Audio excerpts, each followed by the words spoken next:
함께 보실 하나님의 말씀은 구약성경 창세기 2장입니다.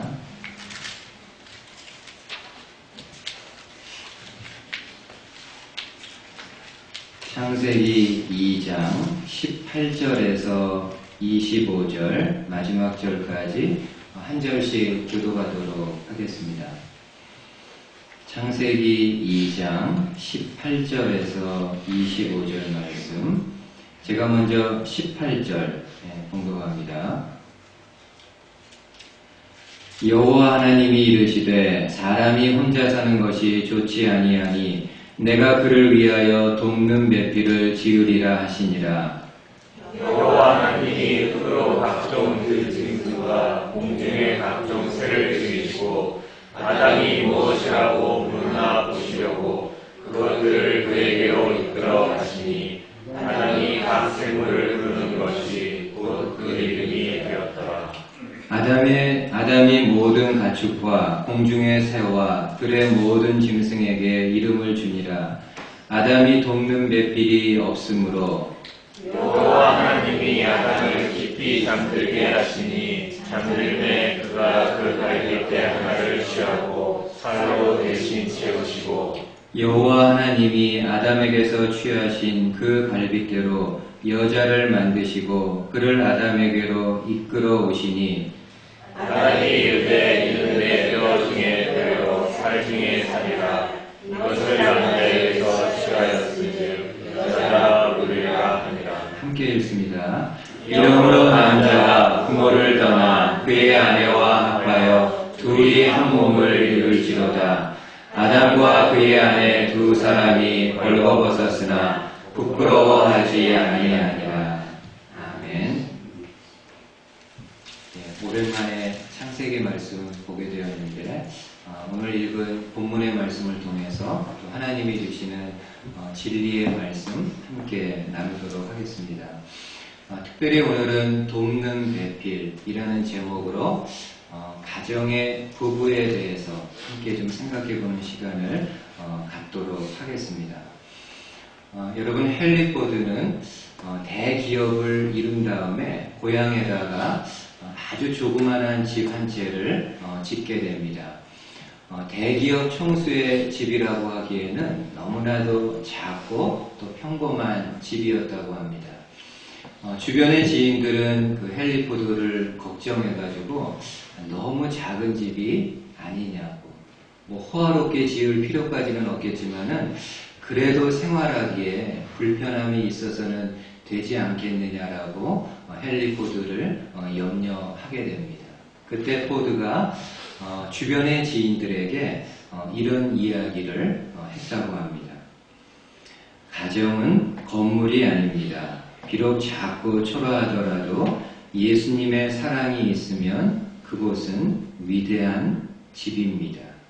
가정은 건물, 빌딩이 아닙니다. 비록 작고 초라하더라도 예수님의 사랑이 있으면 그곳은 위대한 집입니다. 여러분, 오늘날 사람들은 좋은 하우스, 좋은 집은 가지고 있지만은 정말 마음이 안식할 수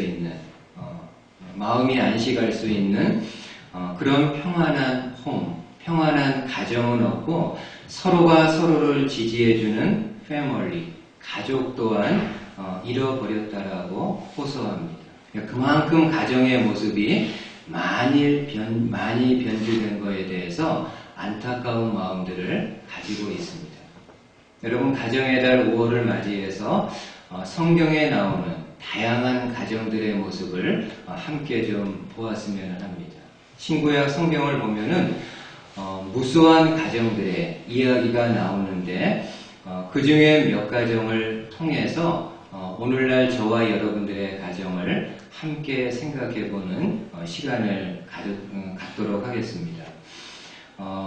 첫 번째로요, 오늘은 첫 번째 시간으로 인류 최초의 가정인 아담의 가정에 대해서 같이 한번 좀 생각해 보도록 하겠습니다. 하나님은 6일 동안 천지 만물과 또 사람을 창조하시게 됩니다. 하나님이 천지 만물을 창조하실 때 매일 무엇인가를 창조하실 때마다 보시기에 좋았더라고 말씀을 하십니다. 첫 번째 날도 보시기에 좋았더라. 두 번째 날도 보시기에 좋았더라. 마지막 날도 보시기에 좋았더라고 말씀하시게 됩니다. 이처럼 하나님은 당신이 지으신 모든 것들을 바라보면서 보시기에 심히 좋았더라고 말씀하시게 됩니다. 그런데 이후에 하나님은 아담의 모습을 보면서 이런 말씀을 하시게 됩니다. 한번 오늘 본문 18절 보십시오. 여호와 하나님이 이르시되 사람이 혼자 사는 것이 좋지 아니하니 내가 그를 위하여 돕는 배필을 지으리라 하시니라. 여러분, 하나님은 아담이 혼자 있는 것을 좋지 않게 느끼시게 됩니다. 다른 동물들은 암수가 함께 지냈는데 아담은 홀로 있는 것이 이렇게 외롭게 보였던 것 같습니다.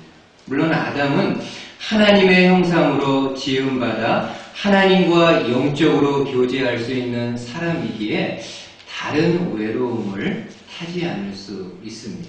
근데 그럼에도 같은 피조물들 입장에서 함께 할 수 있는 사람이었기에 아담 개인은 어떤 인간적인 외로움을 느낄 수 있습니다. 여러분, 하나님은 이런 아담을 위해서 무엇을 지으실 것이라고 말씀하나요? 돕는 배필을 지으실 것이라고 말씀을 합니다. 그리고 이 돕는 배필을 어떻게 지으시게 되는가 하면은 하루는 하나님이 이 아담을 깊이 잠들게 하십니다. 그리고 아담의 갈빗대에서 하나의 갈빗대를 취해서 그것을 가지고 여자를 만드시게 됩니다. 그리고 만든 여자를 아담에게로 이끌어 오시게 됩니다. 여러분, 아담이 그 여자를 보고 했던 이야기가 이는 내 뼈 중에 뼈요 살 중에 살이라고 고백을 하게 됩니다. 인류 최초의 가정이 탄생하는 그런 순간입니다. 여러분, 지금 이 장면은 마치 오늘날 결혼식장의 모습하고 많이 흡사합니다. 여러분, 결혼식장에는 신랑이 있습니다. 그리고 신부는 누구 손에 이끌려서 오는가 하면은 아버지 손에 이끌려서 신랑에게로 오게 됩니다. 마찬가지로 지금 에덴 동산에 아담이 있습니다. 그리고 여자는 하나님 아버지의 손에 이끌려서 아담에게로 오고 있습니다. 이처럼 아담과 하와는 인류 최초의 가정을 이루면서 가정생활을 시작하게 됩니다. 여러분, 가정에서 가장 중요한 사람이 있다고 하면은 누구일까요? 뭐니 해도 부부지간이 가장 중요합니다. 남편과 아내의 관계가 가장 중요합니다. 여러분, 조금 전 보았던 말씀에 보면은 부부인 아담과 하와의 관계를 설정해주는 중요한 단어가 있는데 그것은 바로 돕는 배필이라는 단어입니다. 여러분, 이 돕는 배필이라는 말은 두 개의 단어가 합쳐진 말입니다. 먼저는 예제르, 돕는 자란 뜻이고요. 두 번째는 페네게도, 적합하다, 동등하다라는 그런 뜻입니다. 그러니까 돕는 배필을 그대로 직역하면 돕는 배필인 여자는 아담에게 적합한 돕는 자, 혹은 아담과 동등한 돕는 자라는 그런 뜻을 가지고 있습니다. 여러분, 어떤 사람들 중에는 여자를 생각할 때 이 여자는 남자에게서 나왔고 그리고 남자를 돕는 위치이기 때문에 남자보다도 못한 열등한 존재로 생각할 수 있습니다. 그래서 이 여자를 낮게 저평가해가지고 마음으로나 몸으로 함부로 이렇게 대할 수가 있습니다. 그러나 오늘 성경에 배필이라는 단어에는 동등하다라는 의미가 들어가 있기 때문에 여자는 인격적인 면이나 영적인 면에 있어서 남자와 동등한 위치를 가지고 있는 존재임을 말씀하고 있습니다. 그리고 베드로 사도 또한 같은 이야기를 하고 있습니다. 한번 여러분 베드로전서 3장을 한번 보십시오. 남편들아 이와 같이 지식을 따라 너희 아내와 동거하고 그를 더 연약한 그릇이요 또 생명의 은혜를 함께 이어받을 자로 알아 귀히 여기라. 여러분 지금 베드로 사도는 남편들을 향해서 너희 아내를 귀히 여길 것을 말씀을 합니다. 그리고 왜 그 너희 아내들을 귀하게 여겨야 되는 이유를 말씀하는가 하면은 아내는 더 연약한 그릇이고 또 생명의 은혜를 함께 이어받을 사람이라고 이야기합니다.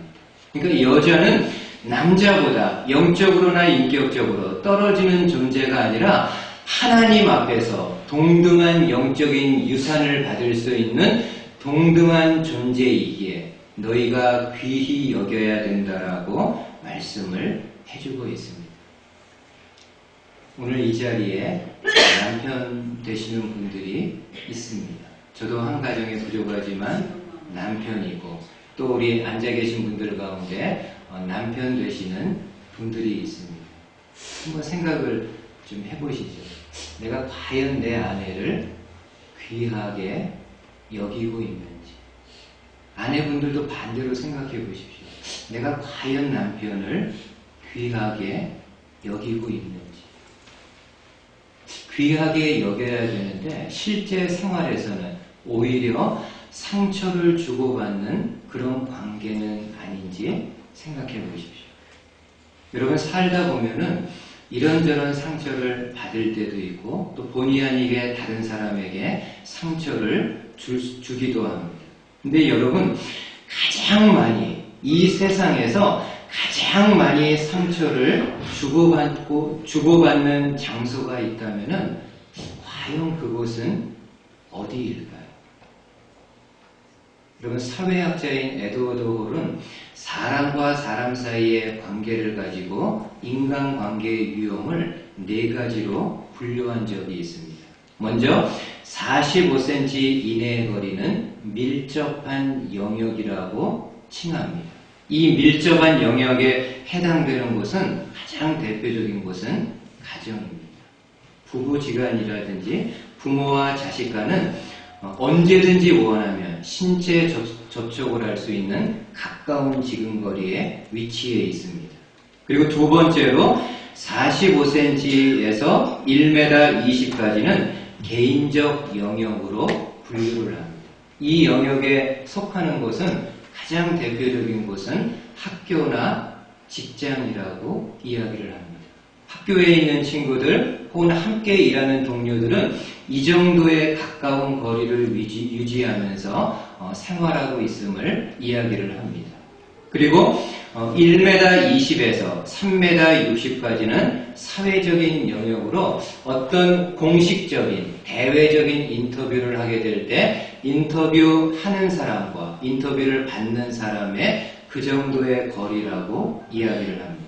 그리고 마지막으로는 3m 60이 넘으면은 대중적 영역에 속한다고 합니다.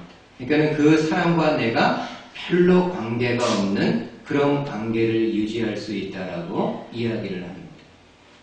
여러분이 에드워드 홀은요, 조사를 통해 가지고 거리 간격이 가까울수록 상처를 주고받는 일이 증가했다라고 이야기를 합니다. 그러니까 거리 간격이 작을수록, 좁을수록 서로가 주고받는 상처가 증가했다라고 이야기를 합니다. 그러면은 이 보고에 의하면은요, 이 보고 연구에 의하면은 가장 많은 상처가 발생하는 곳은 어디일까요? 안타깝지만 가정입니다. 부부지간에 혹은 부모와 자녀지간에 가장 많은 상처들이 일어날 수 있다라는 겁니다. 그리고 실제로 미국의 통계는 아니지만요. 우리나라 가정사역연구소에서 20대 미혼의 청년들을 대상으로 여러 가지 가정에 대한 설문조사를 최근에 한 적이 있습니다. 근데 그 중에 질문 가운데 하나가 나에게 상처를 주며 힘들게 했던 사람은 누구입니까? 라는 질문에요. 20대 미혼의 청년들 중 40.7%가 아버지를 이야기했습니다. 그리고 32.1%를 어머니라고 이야기를 했습니다. 그러니까 우리 자녀들이 이런저런 상처를 받으면서 살아가는데 밖에서 상처를 받는 것보다 안에서 훨씬 더 많은 상처를 받으며 살아가고 있다는 것을 보여주고 있습니다. 여러분 자녀들만 그럴까요? 부모와 자녀지간보다 부부 사이는요 더 가깝습니다. 그렇죠? 굳이 따지더라도 부모와 자녀지간의 거리보다 부부 사이는요 더 밀접합니다. 아니 밀접한 게 아니라 아예 한 몸입니다. 그러다 보니까는 본의 아니게 이런저런 많은 상처, 많은 어려움을 줄 수가 있습니다. 분명히 하나님은 아담과 하와를 통해서 한 가정을 이루게 될 때 서로가 서로를 돕는 배필, 서로를 귀하게 여기며 서로를 돕는 존재로 만들었음에도 불구하고 오늘날 저와 여러분들은 부부라는 이름하에 편안하다라는 이름하에 이런저런 많은 상처들을 주고받을 수 있습니다. 혹 남편인 내가 그런 사람 아닌지, 혹 아내인 내가 그런 존재는 아닌지. 여러분 영국에 유명한 신학자 벤자민 워필드가 있습니다. 아마 여러분들은 잘 모르실 겁니다. 근데 신학을 공부하는 사람에게 있어서는 벤자민 워필드는 정말 대단한 그런 사람입니다. 세계적인 석학이고요. 3대 빨뱅주의자의 하나에 들어가는 정말 탁월한 신학자입니다. 이분은 34년 동안 프린스턴 신학교에서 많은 학생들을 가르치면서 주옥과도 같은, 정말 주옥과도 같은 많은 책들을 내게 됩니다. 제가 신학교에서 공부할 때 많은 신학자들의 책들을 교과서나 책으로 읽는데 가장 많이 학교에서 읽히는 책이 바로 이 벤자민 워필드의 책입니다. 여러분 신학적으로 이분이 탁월한 신학자였을 뿐만이 아니라 알고 보니까는요 가정에서도 참 좋은 남편이었습니다. 이 벤자민 워필드는 25살에 앤이라는 여인을 만나서 결혼하게 됩니다. 그리고 신혼여행을 독일로 가게 되었는데 그 신혼여행 중에 안타깝게도 이 아내가 번개를 맞게 됩니다.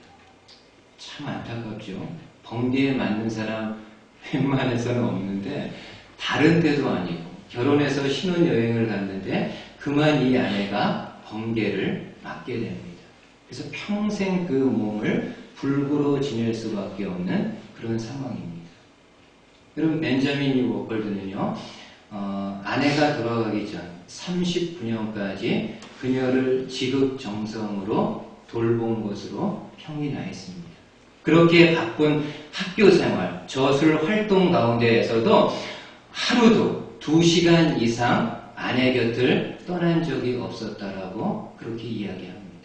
이 아내가 죽었을 때 벤자민 워필드가 장례식장에서 모인 사람들과 자녀들에게 이런 고백을 하게 됩니다. 많은 사람들이 나를 참 대단하게 생각한다고.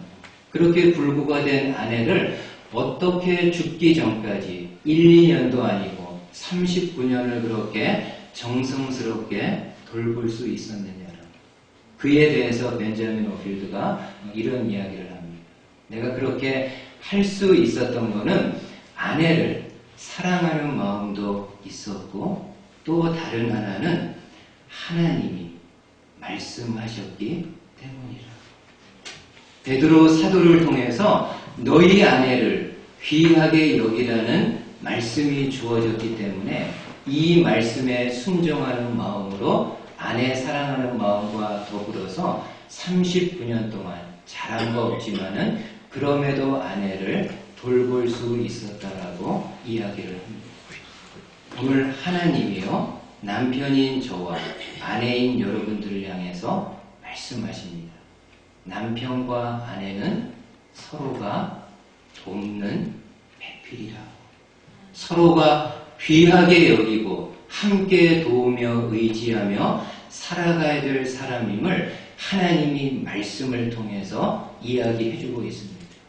그러기에 오늘 저와 여러분들이 남편을, 아내를 귀하게 여기는 다른 이유 찾지 않으셔도 됩니다. 하나님이 그렇게 말씀하셨기 때문에 순종하는 마음으로 부족하지만은 내 남편, 내 아내를 귀하게 여기며 함께 더불어 동행하며 살아갈 수 있는 저와 여러분들 되실 수 있기를 주님의 말씀으로 축복을 드리겠습니다. 그 두 번째로 아담과 하와는 결혼한 이후에, 결혼이라고 지금 쉽게 이야기하겠습니다. 결혼한 이후에 에덴 동산에서 행복한 하루하루를 살아가게 됩니다. 근데 어느 날 뱀이 아담과 하와를 유혹하게 됩니다. 여러분 성경에 보면 이 뱀은 하나님이 지으신 들 짐승 중에 가장 강교한 짐승이라고 말씀합니다.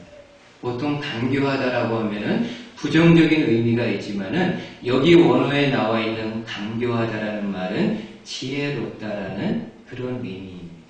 그러니까 타락하기 전에 이 뱀은 하나님이 지으신 들 짐승 중에 가장 지혜로운 동물 중에 하나였음을 알 수 있습니다. 사단이 바로 이 뱀을 통해서 아담과 하와를 유혹을 하게 됩니다. 여러분 이전에 하나님은 아담을 에덴 동산에 두시고 그 아담에게 동산 안에 있는 나무의 열매들은 너희가 다 먹을 수 있지만은 에덴 동산 중앙에 있는 선악과만은 먹지 말 것을 말씀하십니다. 그리고 너희가 먹는 날에는 정녕 반드시 죽을 것이라고 말씀합니다. 근데 뱀이요 먼저 여자에게 이런 유혹의 메시지를 전하게 됩니다. 한번 들어보십시오. 창세기 3장입니다. 창세기 3장. 뱀이 여자에게 이르되 너희가 결코 죽지 아니하리라. 너희가 그것을 먹는 날에는 너희 눈이 밝아져 하나님과 같이 되어 선악을 알 줄 하나님이 아십니다.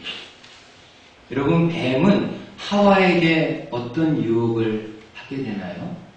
너희들이 선악과를 먹어도 아무런 문제가 되지 않는다. 하나님이 너희에게 선악과를 먹지 말라고 이야기하신 것은 너희가 선악과를 먹는 날에는 너희 눈이 밝아져서 하나님과 같이 될 수 있기 때문에 선악과를 먹지 말라고 한 것이라고. 그리고 너희가 실제로 선악과를 먹는다 할지라도 결코 반드시 죽지 않는다라고 이야기합니다.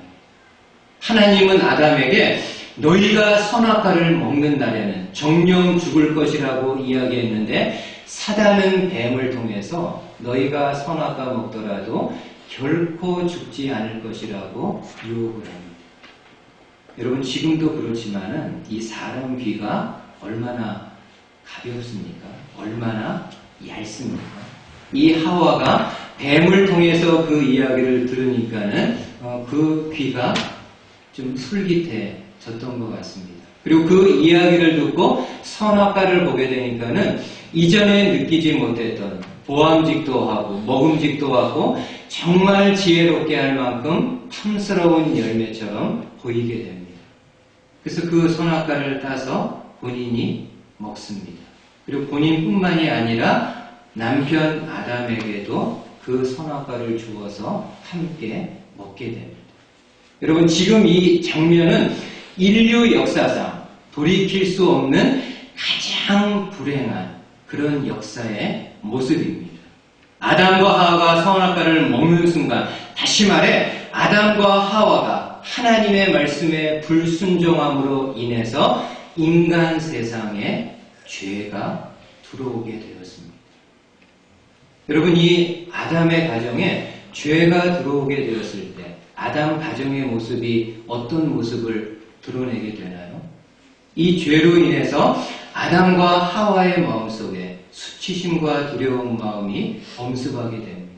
그래서 서로가 벌거벗은 모습을 보며 부끄럽게 여기게 되고 선악과를 먹은 것에 대해서 하나님의 얼굴을 피해서 동산 나무 사이에 숨었다라고 말씀합니다. 그것뿐인가요? 그렇지 않습니다. 여러분, 하나님이 먼저 아담에게 묻습니다. 누가 너희의 벌거벗음을 알게 했는가? 그러니까 누가 너희의 벌거벗음이 수치스러운 것인가를 알게 했느냐? 내가 너희에게 먹지 말라고 명한 선악과를 내가 먹었느냐라고 묻습니다. 그때 여러분, 아담이 뭐라고 대답했는가 하면은 3장 12절 말씀 한번 보십시오. 아담이 이르되 하나님이 주셔서 나와 함께 있게 하신 여자 그가 그 나무 열매를 내게 주므로 내가 먹었나이다.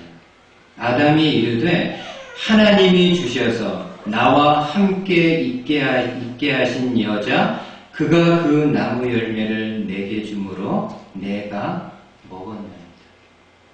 여러분, 지금 아담은 본인의 책임을 누구에게 전가시키고 있나요? 아내에게 책임을 전가시킵니다.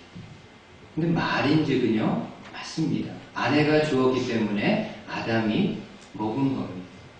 그럼에도 지금 이 가정의 책임자, 하나님이 책임자로 세워주신 사람은 아담이기 때문에, 비록 아담이 아내로 인해서 선악과를 먹었다 할지라도 먹은 본인에게 총체적인 책임이 있기 때문에 하나님 앞에서 본인의 잘못이라고 이야기할 수도 있었을 텐데 아내에게 그 책임을 전가시킵니다.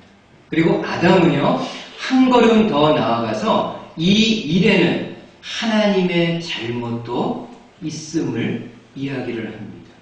여러분, 지금 아담은 여자가 아내가 주어서 선악과를 먹었다고 하는데 그 여자를 가리켜서 뭐라고 이야기합니까?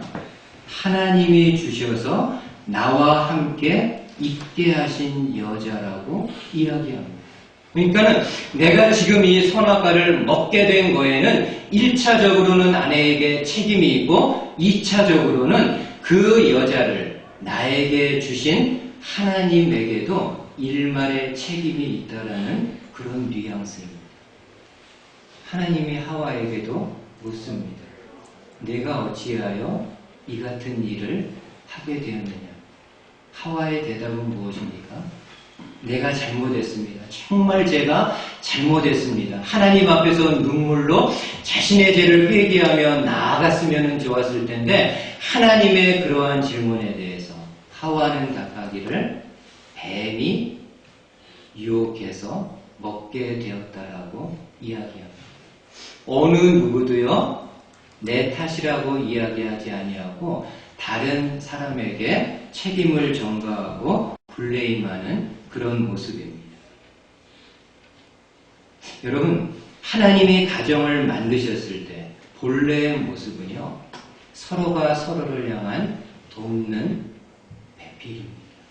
서로가 서로를 귀하게 여기고 서로가 서로의 부족한 부분들을 함께 도와주면서 의지하면서 살아가게끔 하나님이 가정을 만드셨습니다.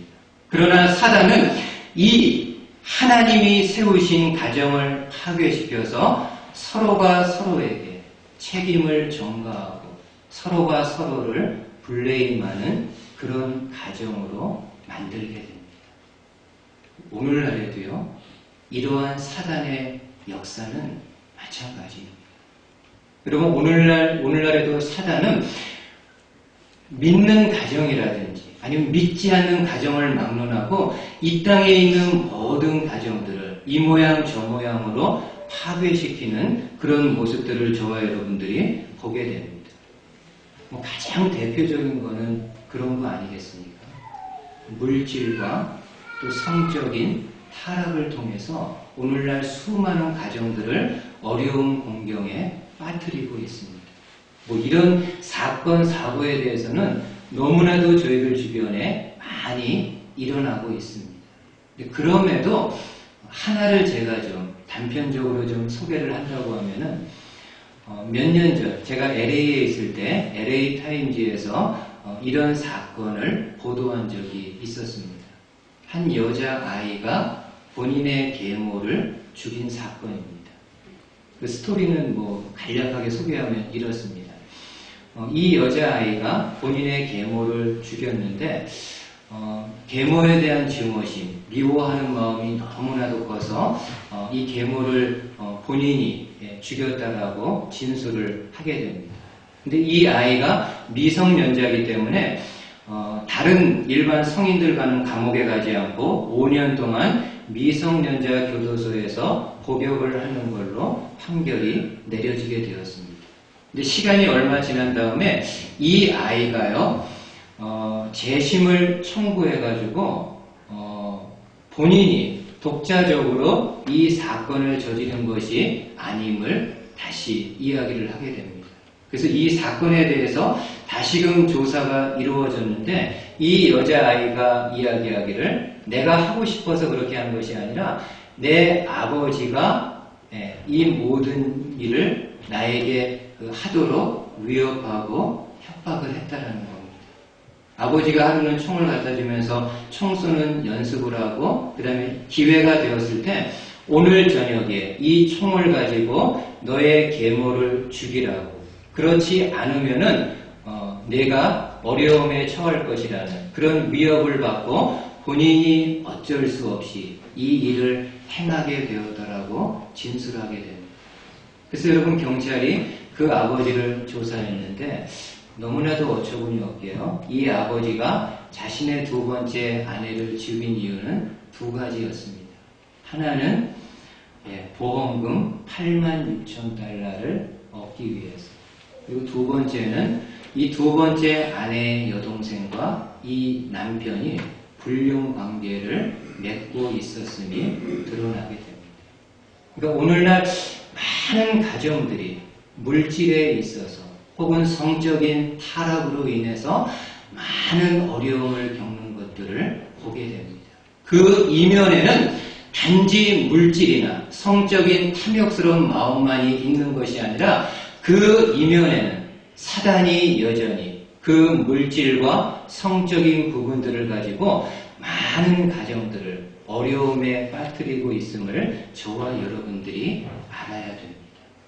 여러분, 성경은 우리에게 말씀을 합니다. 말세로 다가갈수록 사단이 우는 사자와 같이 산길자를 찾아다닌다라고 그렇게 말씀을 합니다.